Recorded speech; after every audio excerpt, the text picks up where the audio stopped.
Eu só queria pedir à secretaria que descontasse o tempo dos requerimentos do meu tempo, já que o presidente leu e comunicou todos os requerimentos enquanto eu chegava à tribuna.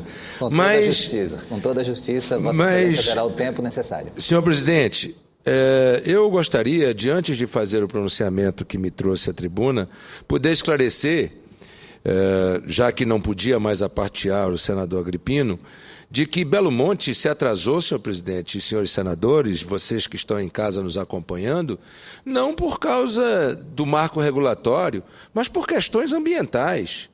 Nós tivemos graves e sérios embates para a liberação ambiental para a construção de Belo Monte. Tivemos, inclusive, celebridades internacionais visitando Belo Monte e fazendo movimentos para que Belo Monte não fosse construído.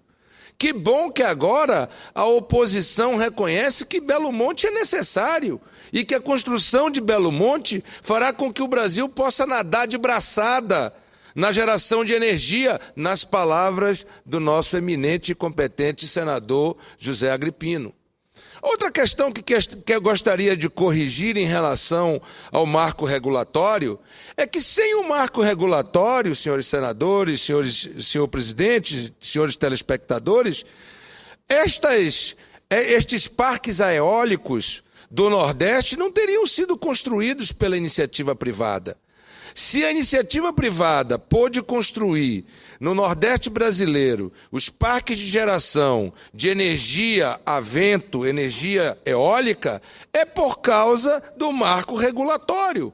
Agora, é verdade que a CESF precisa ser mais eficiente, ser mais competente para poder implementar a linha de transmissão que trará não a equivalência de uma Itaipu. O total dos parques eólicos prontos no Brasil significam 1,8 gigawatts. Isso é muito menos do que Itaipu produz. Itaipu produz muito mais do que isso. Para que os telespectadores possam ter ideia, Tucuruí produz e remete para o sudeste brasileiro, para o centro-oeste brasileiro, mais de 5 gigawatts por hora. Portanto, nós estamos falando de avanços que aconteceram nesse setor. Há problemas? Há. Precisa de mais investimento? Precisa.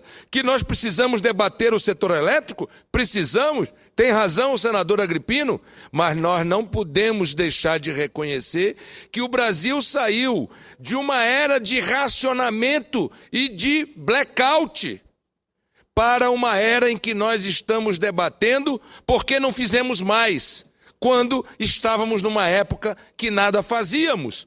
Portanto, é um discurso e um debate que nós do governo não temos nenhum problema de fazê-lo.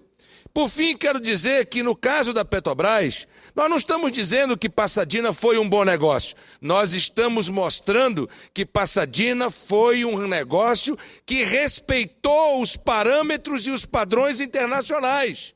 E que, em função de uma crise que reduziu a rentabilidade naquele setor, aquele negócio se tornou um mau negócio temporariamente. Se ele vai se transformar num bom negócio a médio prazo ou não, só o tempo dirá. E é verdade também que a Petrobras hoje é a empresa do setor de prospecção de petróleo que mais investe em produção de petróleo hoje no mundo, na razão do seu investimento versus o volume do seu capital.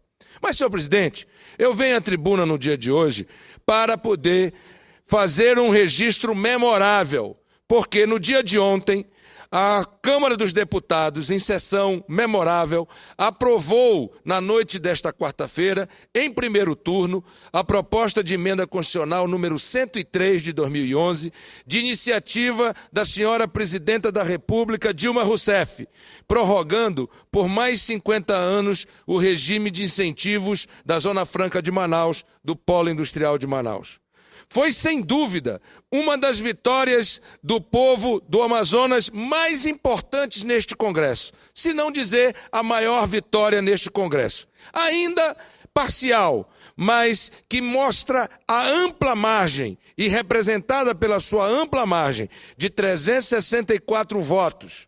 ou seja, 56 deputados além do número mínimo exigido, demonstrou o firme compromisso dos parlamentares com o fortalecimento e a consolidação do polo industrial de Manaus. Estimulados pela votação da noite de ontem, vamos multiplicar nossos esforços de negociação com as lideranças partidárias da Câmara, de modo que a PEC da Zona Franca, como é conhecida, seja votada em segundo turno no mais curto espaço de tempo possível. Completada sua votação na Câmara dos Deputados, será a vez deste Senado cumprir o seu papel relevante de gestor da Federação, votando também em 2 turnos a importante matéria, que é essencial não só ao desenvolvimento do Amazonas, mas de toda a Amazônia Ocidental, como indispensável ao restante do país. De fato, senhor presidente, estamos em 2014, e o regime de incentivos fiscais da Zona Franca, forma inscrita em nossa Constituição, acabará em 2023. Trata-se de um lapso de tempo muito curto, menos de 9 anos, para que os investidores sejam estimulados a continuar a aplicar seus recursos no polo industrial de Manaus. Porém, a prorrogação por 50 anos, eles terão a tranquilidade de que necessitam para programar seus investimentos naquela região e para ter a demonstração inequívoca da vontade e do compromisso político da República Brasileira para com este projeto. Tenho insistido, senhor presidente, em destacar 2 elementos importantes que envolvem a Zona Franca de Manaus. Primeiro, a implantação em plena floresta amazônica de um dos maiores polos da América Latina, que emprega mais de 100 mil pessoas diretamente, trabalhando na indústria eletroeletrônica, entre outras indústrias da ponta da tecnologia. Segundo, a implantação do polo industrial de Manaus ocorreu e ocorre, preservando-se e conservando-se a floresta amazônica e seus incomensuráveis recursos naturais. Trata-se de um desafio reconhecido e aplaudido pela comunidade internacional. E por esta razão, senhor presidente, que assumimos o compromisso público com o Amazonas e a Amazônia de lutar com toda a força de nossa convicção para que a iniciativa da presidenta Dilma Rousseff possa ainda este ano, neste primeiro semestre, transformar-se em realidade. Desta tribuna, prometemos ao povo do Amazonas e aos guardiões da floresta que permaneceremos em atitude de permanente vigilância em favor da preservação e da consolidação da Zona Franca. Continuaremos muito confiantes de que este desafio será enfrentado e vencido, pois lutamos uma guerra justa. Na semana passada, para reforçar nosso pedido aos nobres deputados, publiquei artigo no Correio Brasiliense falando sobre a importância da Zona Franca para o Brasil e lancei no meu estado a campanha Eu Apoio, Zona Franca de Manaus, mais 50 anos, conclamando o povo amazonense, seus artistas e cidadãos a se mobilizarem pela aprovação da PEC, postando hashtag nas redes sociais e enviando e-mails para os deputados. Também criei um site para facilitar o processo e uma plataforma em que as pessoas inseriam seus dados pessoais e, com um simples toque, peticionavam para os deputados federais pedindo a aprovação da proposta e hoje celebramos a sua aprovação. A campanha lançada foi um sucesso estrondoso e foram enviados para a Câmara dos Deputados cerca de 5 milhões de e-mails, atraindo a atenção da mídia e fazendo com que a classe política amazonense também se juntasse ao nosso esforço no parlamento, independentemente de cores partidárias. Gostaria, se me fosse permitido, de fazer um breve histórico do projeto que trabalhei para que fossem aprovados e que ajudaram a fortalecer nosso polo industrial. Isso porque a Zona Franca de Manaus, senhor presidente, sempre foi uma das principais bandeiras da minha luta no parlamento. No Senado, desde o primeiro ano de mandato, protagonizei inúmeros embates em defesa do principal modelo econômico do Amazonas junto ao governo Dilma. Em 2011, fui relator de uma importante medida provisória, conhecida como a MP dos tablets, a MP 534. A medida reduziu a zero a alíquota do Programa de Integração Social PIS/PASEP e da Contribuição para o Financiamento da Seguridade Social, o CONFIS, para quem produz tablet no Brasil. Para garantir a competitividade das indústrias instaladas no polo, incluí no texto benefícios que até então as empresas da Zona Franca não tinham, como a isenção fiscal para a produção de bens informáticos voltados à inclusão digital e crédito de 5,6% do PIS e CONFINS para quem comprar tablets produzidos no polo industrial de Manaus. Outra medida que preservou as indústrias instaladas no PIM, Polo Industrial de Manaus, foi a definição do que é tablet. Esta definição preservou a competitividade da indústria de televisores e monitores do Polo Industrial de Manaus e evitou que os incentivos fiscais dos tablets fossem utilizados para a produção de TVs em outras regiões. Também, em 2011, negociamos com o governo e conseguimos o aumento das tarifas de produtos importados, especialmente dos que concorriam com os produtos feitos em Manaus, como ar-condicionado modelo split, pneus e câmaras de bicicleta e motocicletas. Com essas medidas, a indústria nacional teve mais condição de concorrer com os produtos chineses, gerando mais emprego para trabalhadores brasileiros e amazonenses.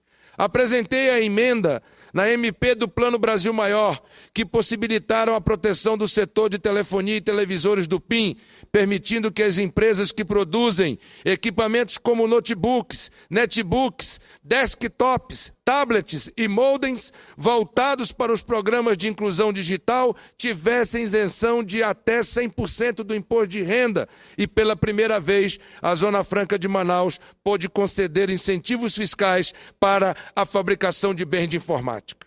Já em 2012, defendi no Senado a unificação da alíquota do ICMS para produtos importados.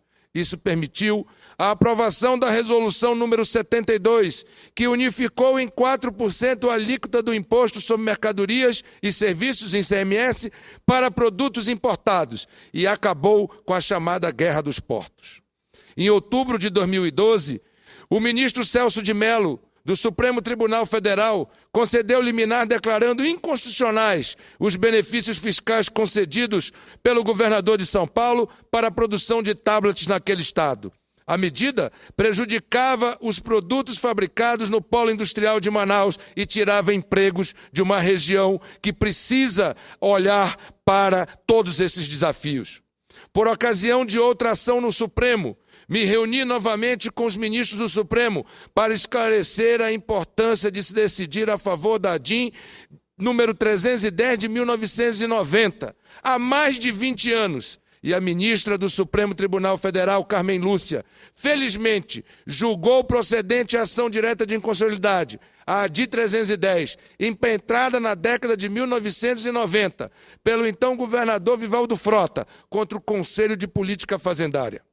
Vitória esmagadora do nosso povo, pois o relatório da ministra foi acompanhado por unanimidade pelos demais ministros daquela corte.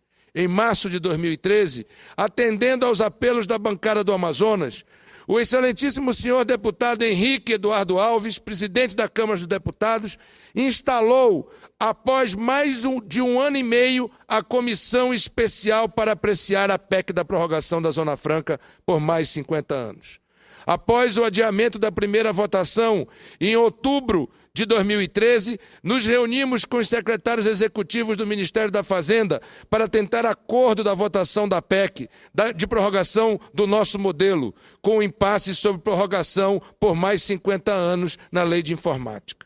Por fim, neste último mês, articulamos com as lideranças de todos os partidos, repito, de todos os partidos da Câmara dos Deputados, para que conseguíssemos inserir a PEC na pauta de votações da Casa. E, finalmente, pudemos comemorar a aprovação em primeiro turno da prorrogação da Zona Franca. Senhor presidente, senador Paim, todo o Brasil acompanha a atuação exitosa do Polo Industrial de Manaus. Repito, Graças ao modelo industrial, baseado na sustentabilidade ambiental, o Amazonas preserva a maior floresta do Brasil e do mundo e mantém protegida a maior biodiversidade do planeta. De nossa parte, cidadãos do Amazonas, estaremos sempre atentos e dispostos a fortalecer nossa Zona Franca. Gostaria de agradecer à ministra Ideli Salvati, ao ministro Aloysio Mercadante, ao presidente da Câmara dos Deputados, aos líderes de todos os partidos, e em especial aos líderes do PT, Vicentinho, deputado Vicentinho, ao líder do PMDB, deputado Eduardo Cunha, e ao líder do governo na Câmara, deputado Arlindo Chinaglia. Mas quero dizer, muito obrigado a todos os líderes partidários. Todos encaminharam, sem exceção, a favor do Polo Industrial de Manaus, a favor da Zona Franca de Manaus, pelos esforços de todos em favor da aprovação deste projeto que representa a vida dos amazonenses e a preservação do maior patrimônio de floresta em pé e de biodiversidade do nosso país. Muito obrigado.